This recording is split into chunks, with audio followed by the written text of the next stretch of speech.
Fala pessoal, eu sou o Bruno, professor de Química, e hoje nós vamos falar sobre o diagrama de Pauling, que é uma coisa tranquilinha, mas muita gente confunde, tá bom? Então olha só, gente, vamos só retomar aqui o estudo de modelo atômico, porque o Pauling veio logo após o último modelo que a gente estuda no ensino médio, tá?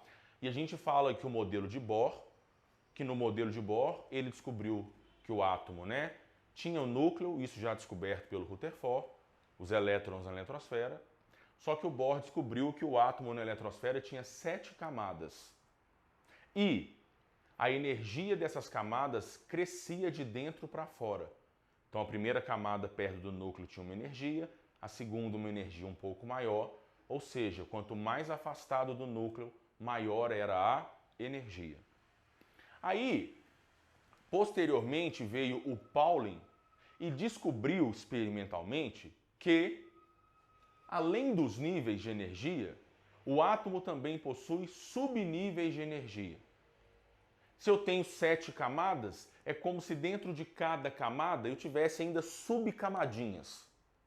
E aí, se vocês lembrarem, o Bohr falou que o átomo tinha 7 camadas, estão aqui as 7 camadas, esse é o diagrama do Pauling, e o Bohr falou que o átomo tinha na primeira camada 2 elétrons, na segunda 8, na terceira 18, 2, 8, 18.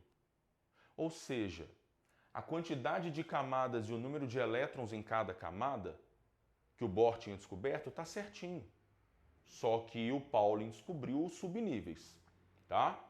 E aí, olha só a representação, o que essas letras e esses números querem dizer.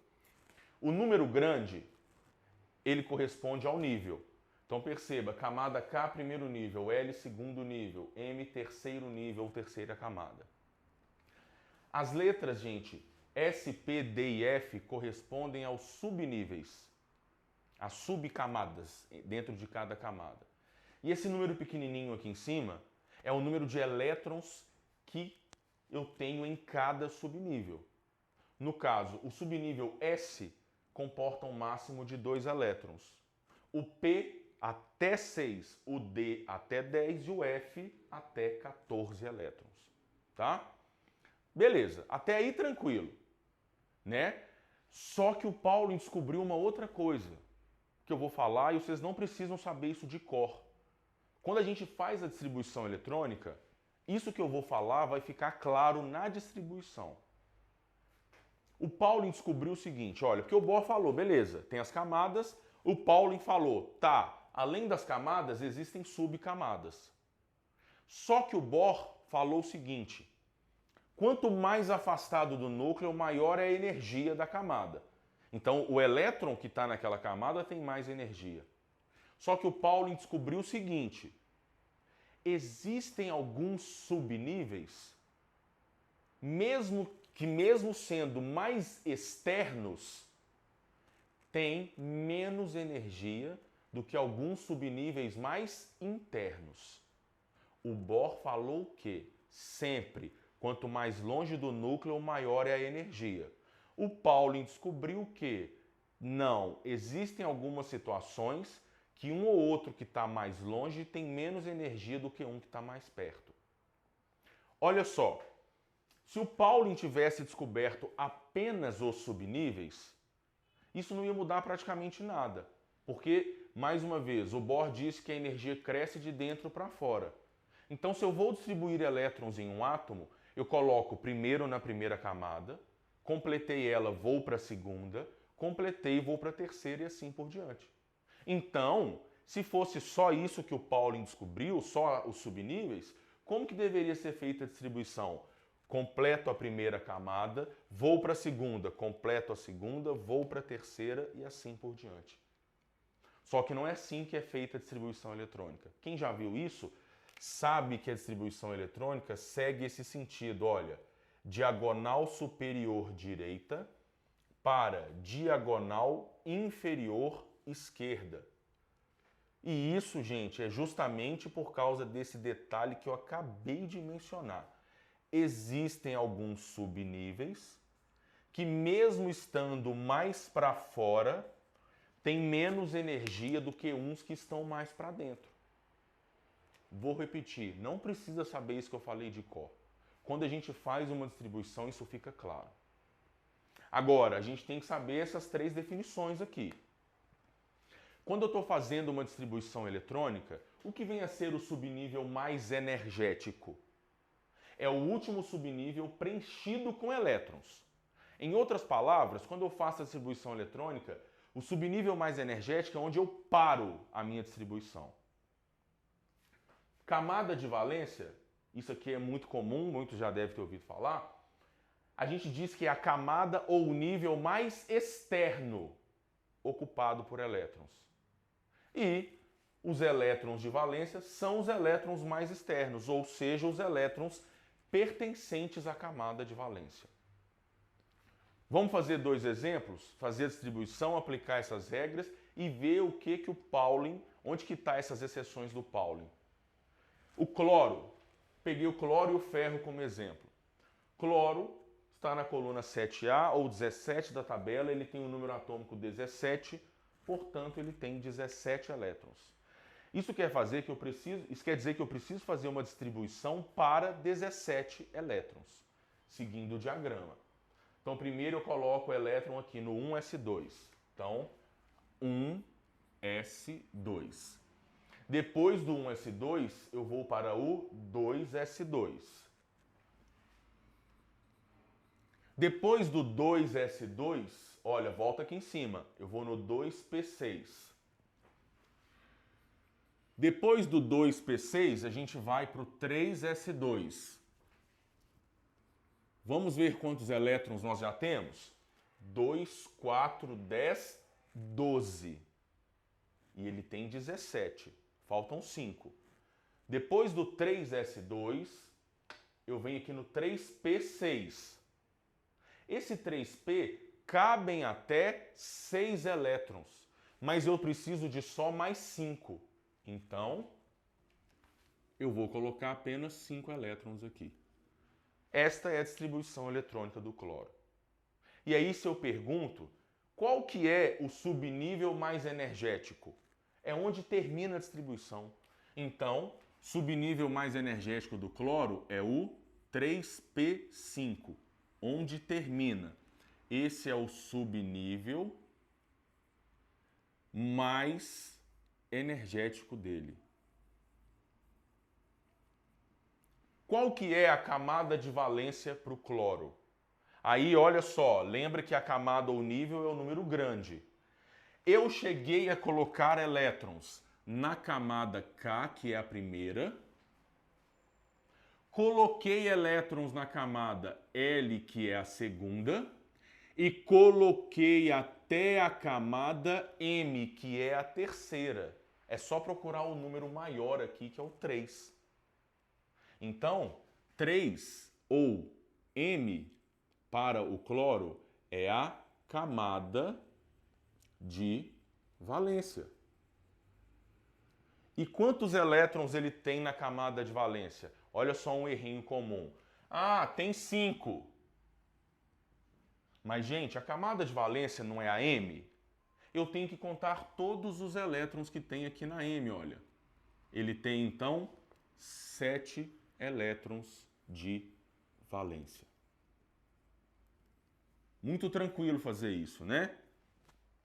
E aí, vamos ao segundo exemplo, depois eu falo da paradinha do Pauling lá sobre a questão de alguns subníveis terem mais energia do que outros. O ferro tem número atômico 26, portanto o número de elétrons dele também é 26. Então eu preciso distribuir 26 elétrons. Até aqui eu vou só copiar, porque eu sei que dá 17. Então olha, 1s2, 2s2, 2p6, 3s2, 3p6. Né? Porque até 3p5 dá 17, 3p6 dá 18. Depois do 3p6, olha onde eu vou. Lá no 4s2. 20. Faltam 6 elétrons. Depois do 4s2, eu volto no 3d, que cabem até 10 elétrons. Só que eu estou precisando de só mais 6. Então, eu vou colocar apenas 6 elétrons lá no subnível D. Pergunto: subnível mais energético do ferro é onde termina a distribuição. Eu terminei em 3D6. Isso quer dizer que o 3D6 é o subnível mais energético. Qual é a camada de valência do ferro? Eu coloquei elétron na primeira camada, que é a K. Coloquei elétrons na segunda, que é a L. Coloquei elétrons na terceira, que é a M. Cheguei a colocar elétrons até na quarta camada, que é a N. E terminei a minha distribuição aqui na camada M de novo. Mas, gente, qual é a camada mais externa? Qual é o nível mais externo? Eu coloquei elétron no primeiro, no segundo, no terceiro, terminei no terceiro, mas cheguei aí até o quarto nível. Então a camada 4 ou N é a camada de valência do ferro. Quantos elétrons ele tem na camada de valência? Aí, gente, não vem somar esse daqui do 3D6, não. A camada de valência não é a quarta, não é essa daqui. Ele tem só esses 2 elétrons de valência. E aí, olha só o que o Pauling descobriu vindo à tona aqui. Segundo Bohr, sempre, quanto mais afastado do núcleo, maior é a energia. Segundo Bohr, era para o 4s2 ter mais energia do que o 3d6. Porque o 4s2 já está no nível 4, ele está mais externo. Só que o Pauling descobriu algumas exceções. Eis aqui uma. Olha, a camada de valência do ferro é a quarta, mas o subnível de energia, de maior energia, está lá no nível 3. Precisa decorar isso? Não. Quando eu faço a distribuição eletrônica, isso fica lá claro para mim. Olha no caso do cloro. O subnível mais energético, que é o 3p5, está na camada mais externa. Então aqui coincidiu bacana. No caso do ferro, não. Porque o mais externo, que é o 4, não coincidiu com o de maior energia, que é onde termina a distribuição. Já adiantando para vocês, essas exceções, vamos dizer assim, ocorrem sempre com os metais de transição na tabela periódica. Para os elementos representativos das colunas A da tabela, o subnível mais energético sempre coincide com a camada de valência. No caso dos metais de transição, que não. Tá bom? Quando eu vou fazer distribuição para íons, é a mesma coisa. Se for um ânion, ele vai ter um elétron a mais. Basta eu somar um elétron a mais e fazer a distribuição com esse elétron a mais. Quando é um cátion, gente, toma muito cuidado.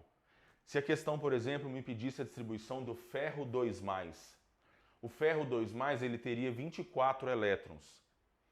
Muita gente pega e faz a distribuição para 24 elétrons. E aí eu ia terminar em 3d4. Só que está errado. Porque lembra que quando um átomo vira um cátion, quando ele perde elétron, eu tiro esses elétrons da camada mais externa.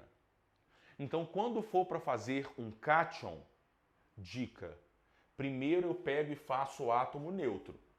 Se me pedir o ferro 2+, que tem 24 elétrons, eu faria do ferro neutro com 26 e depois, se é ferro 2+, eu tiro 2 elétrons, que saem sempre de onde? Da camada de valência. Então fiquem muito atentos a isso, porque isso é pegadinha de prova. Tranquilo? Fico por aqui. Um abraço.